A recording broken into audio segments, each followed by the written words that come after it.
الحمدللہ، اسلام میں منہ بولے بھائی بہن کا شرعی حکم۔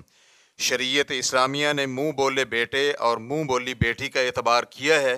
اور ان کے احکام بھی بیان کیے ہیں، لیکن منہ بولی بہن یا منہ بولے بھائی کا کوئی تصور متعارف نہیں کروایا۔ منہ بولے بیٹے اور بیٹی سے بھی اگر رشتہ رضاعت یا کوئی محرم رشتہ قائم نہ ہو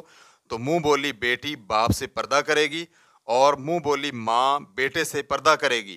کیونکہ رضاعی رشتوں یا محرم رشتوں کے قائم نہ ہونے کی صورت میں منہ بولی اولاد غیر محرم ہوتی ہے جن سے پردہ کرنا ضروری ہے۔ اگر منہ بولی اولاد سے پردہ لازم ہے تو منہ بولی بہن یا منہ بولے بھائی سے مراسم قائم کرنا کیسے درست ہو سکتے ہیں؟ منہ بولی بہن یا منہ بولا بھائی بنانے سے ایک احترام کا رشتہ تو قائم ہو سکتا ہے، مگر دونوں ایک دوسرے کے لیے غیر محرم ہی رہیں گے اور غیر ضروری گفتگو کرنا بھی جائز نہیں ہے۔